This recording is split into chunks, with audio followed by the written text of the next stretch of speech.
A paz do Senhor, queridos irmãos, aqui é presbítero irmão Luiz e vou estar ministrando a nossa primeira lição do nosso próximo trimestre, né? Amanhã, domingo de eleição, então nós não temos aula presencial da Escola Bíblica Dominical, então eu fui encarregado de estar lecionando esta aula, primeira aula da lição número 1, né? Do próximo trimestre, que é o quarto que se inicia a partir desse domingo. As promessas de Deus, confie e vive as bênçãos do Senhor, porque Ele é fiel, porque é fiel aquele que nos prometeu. Essa daqui é a lição do próximo trimestre. Quero convidar você a participar conosco, ali na nossa igreja sede, aqui, Assembleia de Deus de Ituporanga. A primeira lição, as promessas de Deus é o tema. O textuário está baseado em Jeremias, capítulo 1, e versículo de número 12, que diz assim: E disse-me o Senhor, viste bem, porque eu velo sobre a minha palavra para cumpri-la. Eu quero fazer umas colocações a respeito das promessas de Deus, né? Que a gente vai encontrar na Bíblia, pelo tempo que a lição exige da gente. Não dá para ministrar tudo no vídeo, mas a gente vai falar um pouco sobre a questão das promessas. Como Deus vê as promessas, ou como nós, como filhos de Deus, podemos encarar dentro da palavra de Deus, como a gente pode ver dentro da palavra de Deus, Deus cumprindo as suas promessas sobre as nossas vidas. Tudo que a gente vai encontrar na Bíblia, né, escrito, ela tem dois lados. Ela tem um lado positivo e tem um lado negativo. Quando Deus fala sobre promessas, Ele está falando sobre coisas boas que podem se cumprir sobre a minha e a tua vida, como pode se cumprir coisas que não são tão boas. Deus promete para mim e para você que nos últimos dias, por exemplo, né, aquele que crê em Cristo vai ressuscitar dentre os mortos quando Cristo voltar, quando o arrebatamento da igreja vier. Então, aquele que crê em Cristo, aquele que foi justificado pelo sangue do Cordeiro, ele vai ressuscitar. Essa é uma promessa boa, né? Mas existe o outro lado da moeda, que é aquele que não crê na promessa, aquele que nega ao Filho de Deus diante dos homens. Esse será também negado diante do Pai. Então, é o outro lado da moeda que muitas vezes a gente acaba não vendo. A gente acaba se espelhando apenas naquilo que Deus fala de bom, e a gente acaba esquecendo que existe também algo que eu e você precisamos fazer para que essa promessa, ou as promessas de Deus, se cumpram sobre nós. Então, é o que a lição vai estar tratando nesse trimestre. E é muito interessante nós conhecermos esses dois lados, porque existem as promessas que são condicionais e existem aquelas promessas que são incondicionais, que a gente vai ver ao longo da lição. O textuário da palavra da lição, de Jeremias capítulo 1 e versículo 12, que eu li, diz que o Senhor, ele veste, ele é um diálogo entre Deus e Jeremias, né? E Deus falando para Jeremias diz: vistes bem, porque eu velo sobre a minha palavra para cumpri-la. Velar quer dizer cuidar, eu estou atento para que as minhas palavras se cumpram, né? Veja que Deus, ele sempre está disposto a se comunicar com o seu povo. Deus não faz nada sem antes ele comunicar-se com o povo, com o seu povo, com a igreja, com o povo de Israel. Ele vai usar pessoas que vão comunicar a sua vontade. Jeremias é um livro que foi escrito para... Jeremias é um homem que foi levantado, né, um profeta que foi levantado para tentar trazer o coração de Israel de volta para Deus. Deus tinha promessas sobre aquele povo, só que para que as promessas de Deus se cumprissem sobre eles, eles precisavam voltar o seu coração para Deus, para que Deus pudesse então cumprir as suas promessas sobre eles. E mesmo que Deus levasse Israel para um cativeiro babilônio, como aconteceu no ano 586, Deus levanta profetas para lembrá-los das promessas que Deus tinha sobre eles, e que essas promessas, independente da circunstância em que eles se encontrassem, mesmo num cativeiro, mesmo desobedecendo a palavra de Deus, de certa forma, as promessas manteriam-se de pé. Deus ainda em algum momento iria cumprir essas promessas sobre o povo de Israel. E ele levanta profetas para que para manter viva no coração do povo essa esperança de, apesar de todas as circunstâncias que o povo iria viver, se não voltasse o seu coração para Deus novamente, se não andasse sobre a palavra de Deus, mesmo desta forma, Deus em algum momento iria restaurar o povo, iria cumprir sobre ele as suas promessas que estavam escritas na palavra de Deus, porque uma coisa que a gente pode aprender nessa lição e dentro da palavra de Deus, na própria Bíblia, é que Deus ele é condicionado à sua palavra. Uma vez que Deus lança a sua palavra, ou há um momento em que Deus ele fala conosco, ele se obriga a cumprir aquilo que ele falou, né? Ou seja, a palavra, Deus é condicionado à sua palavra. Uma vez que ele abriu a sua boca para falar com a gente, ou escreveu, ou disse Deus algo referente a nós, ou uma promessa sobre o seu povo, essa palavra pode se passar os anos, milhares ou centenas, ou um dia, ou 2 dias, não importa o tempo, né? Mas ela vai se cumprir. Essa é uma certeza que todos nós temos que ter. É que a partir do momento que Deus fala, Deus ele está condicionado, ou ele vai ter que agir de acordo com aquilo que ele falou, né? Então isso é uma condição, é algo que nós podemos observar dentro da palavra de Deus, porque tudo aquilo que Deus falou vai se cumprindo ao longo do tempo. Tem coisas que já se cumpriram, tem coisas que ainda vão se cumprir, então, mas Deus é condicionado àquilo que ele libera pela sua boca. Uma vez que Deus fala, Deus está condicionado, ele vai agir daquela forma, querendo você ou não, mas nós vamos ver que Deus vai agir daquela forma. Outra coisa que nós podemos aprender nesse texto considerem que a palavra de Deus ela é viva. Isso está lá em Hebreus 4 e o versículo de 12 diz assim, ó: considerem que a palavra de Deus é viva, ela está atuante e é mais afiada de qualquer espada de 2 gumes. Corta até o ponto da junção da alma com o espírito, juntas e medulas, e julga as reflexões internas e as intenções do coração do homem. Então, quando a palavra de Deus é liberada, ela vai penetrar o nosso coração e ela vai despertar dentro de nós algo. Ela é viva, ela vai andar dentro de nós. Às vezes Deus fez uma promessa para você, ou falou através da sua palavra, ou falou através de um profeta, enfim, e o tempo pode ter passado e você pensa assim, agora Deus, será que Deus se esqueceu daquilo que Deus falou, da promessa, né? A palavra de Deus é viva, ela fica correndo dentro do nosso coração, ela anda dentro de nós. Em algum momento, de repente, aquela palavra volta ao nosso coração e a gente se lembra do que Deus prometeu, do que Deus já falou conosco. E o que você e eu precisamos fazer? Crer, se apegar àquela palavra e esperar o tempo de agir.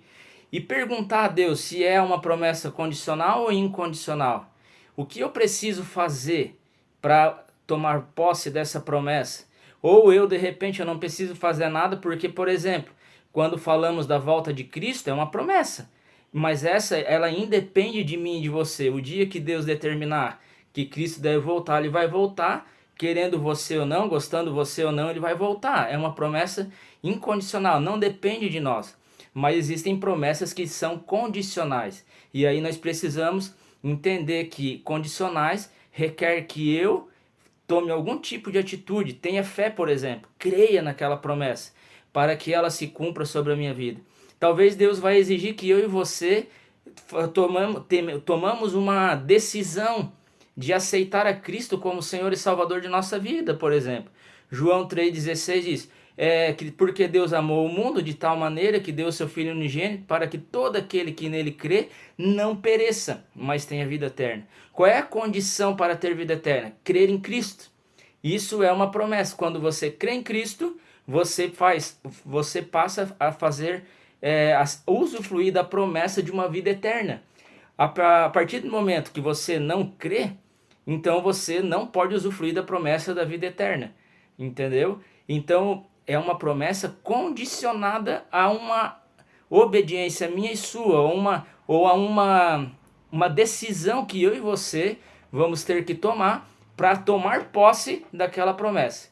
Essa é uma das promessas e tantas outras que a gente vai encontrar na Bíblia, que vai depender de mim e de você, para nós podermos usufruir de alguma promessa que Deus fez para nós.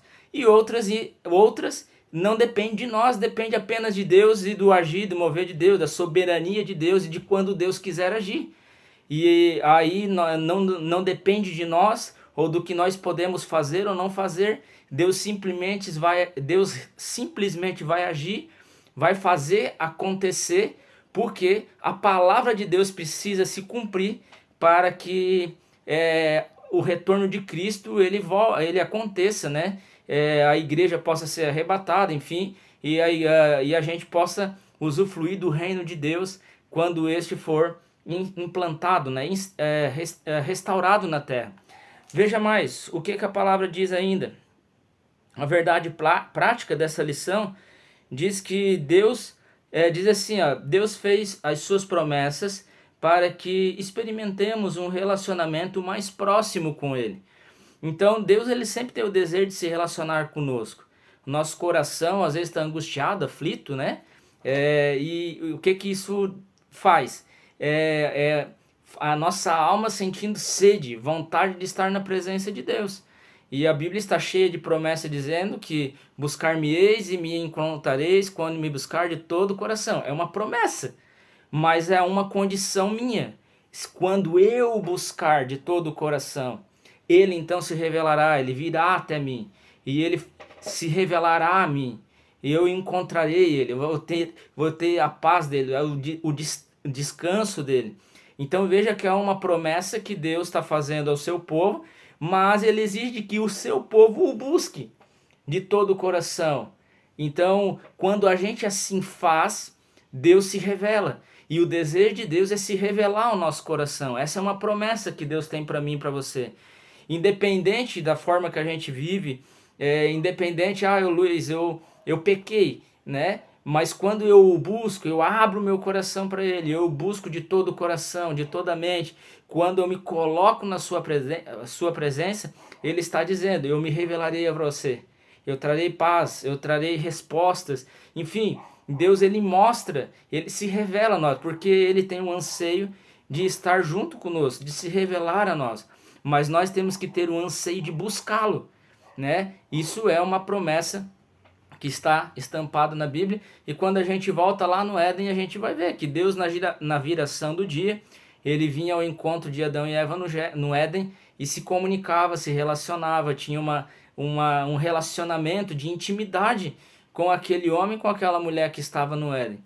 Mesmo após o pecado, Deus vem ao encontro dele, Deus vai prover as vestes para ele, restaura a vida dele, para que eles possam ter algum nível de intimidade. Esse é o desejo, essa é a promessa de Deus para conosco, mas vai exigir de nós uma contrapartida, como é que eu vou dizer, uma busca pessoal nossa em relação àquela promessa para que ela também possa se cumprir sobre a nossa vida. Jeremias 29, o versículo 10 e o 11 diz assim, ó: assim diz o Senhor, vocês ficarão na Babilônia durante 70 anos. Depois disso eu virei e cumprirei todas as boas promessas que lhe fiz e os trarei de volta para casa. Essa era uma promessa condicionada a Israel, quando eles ainda estavam em Israel, ainda não tinham ido para a Babilônia, mas o profeta Jeremias estava... a voz de Deus, né? O profeta revelando a vontade de Deus, dizendo, olha, vocês vão para a Babilônia, mas vocês vão ficar lá 70 anos. Era o tempo que Deus determinou para restaurar aquele povo, para que Jesus pudesse vir na plenitude dos tempos, como diz lá em Gálatas, né? Para que então Jesus pudesse se revelar aos nossos corações e trazer salvação.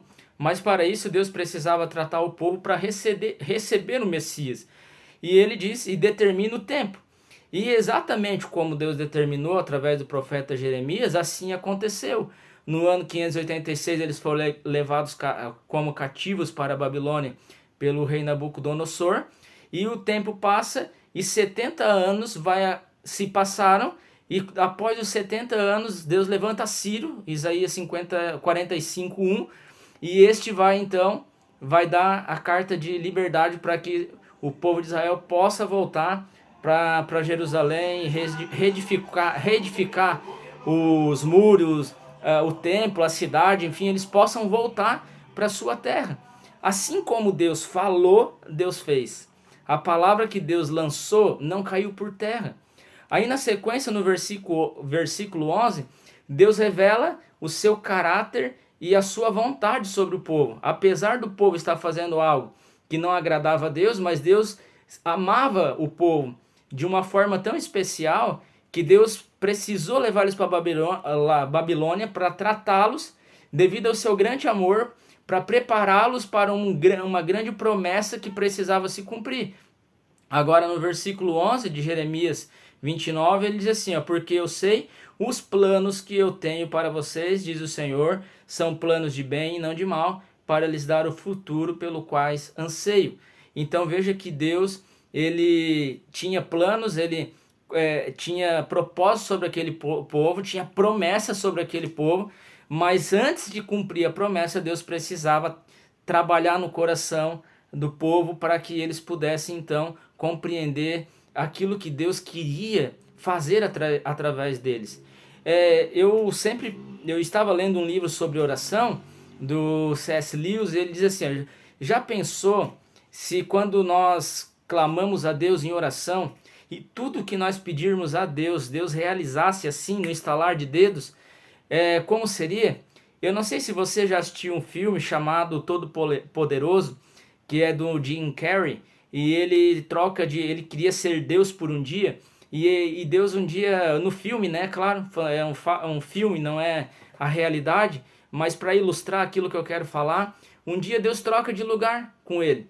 O Jim Carrey assume o lugar de Deus, e Deus passa a ser uma pessoa normal, sem poderes, e entrega todos os poderes na mão daquele homem. E tudo que aquele homem quer fazer, ele começa a fazer. Então o que acontece? Ele transforma o mundo num caos, porque tudo que ele queria fazer, tudo que ele pensava e tudo que ele gostaria de fazer, ele fazia. E o mundo começou a virar um caos. Ele trouxe a lua para mais perto, o sol, enfim, a humanidade virou uma bagunça. Por quê? E por que muitas vezes Deus não responde a nossa oração? Ou por que às vezes leva tempo para que Deus cumpra sobre nós as suas promessas? É porque Deus precisa nos moldar, nos preparar para que nós estejamos aptos a usufruir da promessa de Deus, para que nós não transformamos a nossa vida em um caos.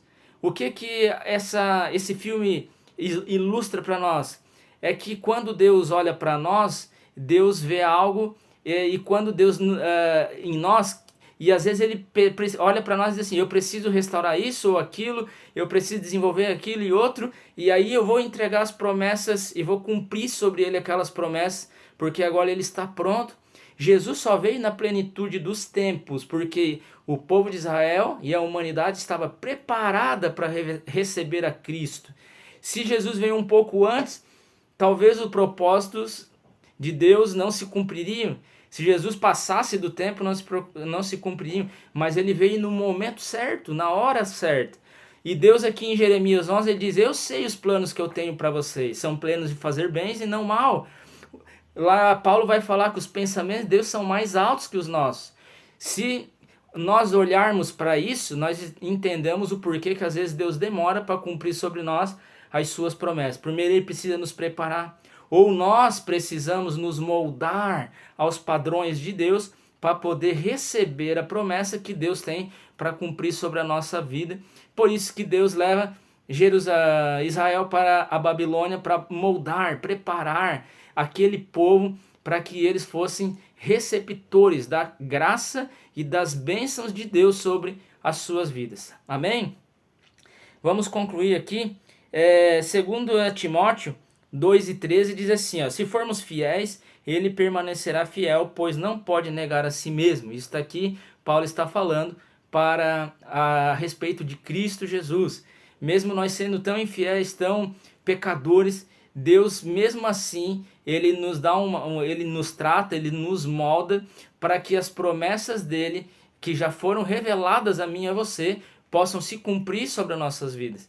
Que nós possamos andar nos caminhos do Senhor, que nós possamos ser obedientes à palavra de Deus, que nós possamos ouvir a voz do Espírito de Deus que fala nos nossos corações, para que as promessas que o Senhor tem para realizar sobre a nossa vida, elas se cumpram, porque muitas delas são condicionadas à nossa obediência à palavra de Deus e à direção que o Espírito Santo de Deus vai nos dar. Romanos 8:1 diz que não há nenhuma condenação para quem está em Cristo, que não anda segundo a carne, a vontade humana, mas sim segundo o Espírito de Deus. Quando andamos sob a direção do Espírito de Deus, Deus nos olha para nós e vê, estamos aptos a receber as promessas, a usufruir das promessas de Deus. Porque não há condenação, porque estamos sob a vontade de Deus, guiadas pelo Espírito Santo de Deus. Outra palavra interessante que nós podemos citar aqui também é Gálatas 5:17, quando Paulo vai falar que devemos andar no Espírito e não satisfazer a concupiscência da carne. Deus não vai cumprir sobre nós as promessas que Ele tem para nós se andarmos sobre a nossa vontade humana, porque a vontade humana cobiça contra a vontade do Espírito, ou seja, nós andamos na contramão do que Deus deseja ou espera de nós. Mas quando andamos sob a direção do Espírito, nós andamos na mão, ou seja, em direção aos propósitos que Deus estabeleceu para a minha e para a sua vida. Devemos ser obedientes à voz do Espírito Santo de Deus, que sempre vai nos conduzir sobre a palavra, para que as promessas que Deus tem para a minha e a tua vida, elas se cumpram e nós possamos glorificar o nosso Pai que está no céu. Para encerrar e concluir esta lição, que está falando sobre promessa, tá vendo? E eu estou citando algumas, existem tantas promessas na Bíblia, né? E é interessante nós conhecermos a palavra de Deus, porque ela revela a vontade de Deus e nos instrui através do Espírito como agir para tomar posse dessas promessas.